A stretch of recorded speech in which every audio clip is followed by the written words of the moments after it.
छठ पर्व या छठ पूजा कार्तिक शुक्ल षष्ठी को मनाया जाने वाला लोक पर्व है। इसे सूर्य षष्ठी के नाम से भी जाना जाता है। यह पर्व दिवाली के 6 दिन बाद मनाया जाता है। यह पर्व मुख्य रूप से उत्तर भारत के राज्य बिहार, झारखंड और पूर्वी उत्तर प्रदेश में बड़े ही धूमधाम से मनाया जाता है। छठ पूजा में सूर्य देव और छठी मैया की पूजा व उन्हें अर्घ्य देने का विधान है। पिछले कुछ वर्षों में छठ पूजा को लोक पर्व के रूप में एक खास पहचान मिली है। यही वजह है कि अब इस पर्व की रौनक बिहार, झारखंड के अलावा देश के कई हिस्सों में भी देखने को मिलती है। 2024 में छठ पूजा 7 नवंबर 2024 गुरुवार को है। छठ पर सूर्य देव और छठी मैया की पूजा का विधान। छठ पूजा में सूर्य देव की पूजा की जाती है और उन्हें अर्घ्य दिया जाता है। सूर्य प्रत्यक्ष रूप में दिखाई देने वाले देवता है जो पृथ्वी पर सभी प्राणियों के जीवन का आधार हैं। सूर्य देव के साथ साथ छठ पर छठी मैया की पूजा का भी विधान है। पौराणिक मान्यता के अनुसार छठी मैया या षष्ठी माता संतानों की रक्षा करती हैं और उन्हें दीर्घायु प्रदान करती हैं। शास्त्रों में षष्ठी देवी को ब्रह्मा जी की मानस पुत्री भी कहा गया है। पुराणों में इन्हें मां कात्यायनी भी कहा गया है, जिनकी पूजा नवरात्रि में षष्ठी तिथि पर होती है। षष्ठी देवी को ही बिहार, झारखंड में स्थानीय भाषा में छठ मैया कहा गया है। छठ पूजा उत्सव। छठ पूजा 4 दिनों तक चलने वाला लोक पर्व है। यह 4 दिवसीय उत्सव है जिसकी शुरुआत कार्तिक शुक्ल चतुर्थी से होती है और कार्तिक शुक्ल सप्तमी को इस पर्व का समापन होता है। नहाए खाए पहला दिन।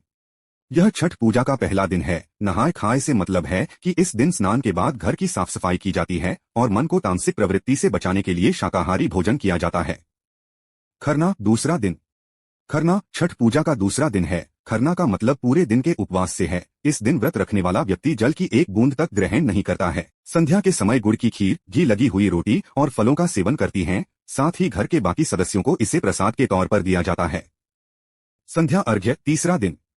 छठ पर्व के तीसरे दिन कार्तिक शुक्ल षष्ठी को संध्या के समय सूर्य देव को अर्घ्य दिया जाता है। शाम को बांस की टोकरी में फलों, ठेकुआ, चावल के लड्डू आदि से अर्घ्य का सूप सजाया जाता है, जिसके बाद व्रती अपने परिवार के साथ सूर्य को अर्घ्य देती हैं। अर्घ्य के समय सूर्य देव को जल और दूध चढ़ाया जाता है और प्रसाद भरे सूप से छठी मैया की पूजा की जाती है। सूर्य देव की उपासना के बाद रात्रि में छठी माता के गीत गाए जाते हैं और व्रत कथा सुनी जाती है।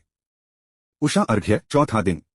छठ पर्व के अंतिम दिन सुबह के समय सूर्य देव को अर्घ्य दिया जाता है। इस दिन सुबह सूर्योदय से पहले नदी के घाट पर पहुंचकर उगते सूर्य को अर्घ्य देते हैं। इसके बाद छठ माता से संतान की रक्षा और पूरे परिवार की सुख शांति का वर मांगा जाता है। पूजा के बाद व्रती कच्चे दूध का शरबत पीकर और थोड़ा प्रसाद खाकर व्रत को पूरा करती हैं, जिसे पारण या परना कहा जाता है। छठ पूजा विधि।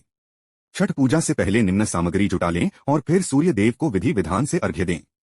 बांस की 3 बड़ी टोकरी, बांस या पीतल के बने 3 सूप, थाली, दूध और ग्लास, चावल, लाल सिंदूर, दीपक, नारियल, हल्दी, गन्ना, सुथनी, सब्जी और शकरकंदी, नाशपाती, बड़ा नींबू, शहद, पान, साबुत सुपारी, कैराव, कपूर, चंदन और मिठाई।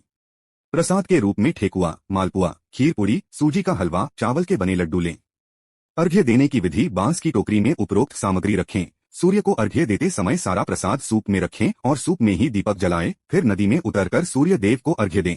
ऐसे ज्ञानवर्धक वीडियो के लिए सब्सक्राइब करें हमारे YouTube चैनल को। जय श्री राम सभी को।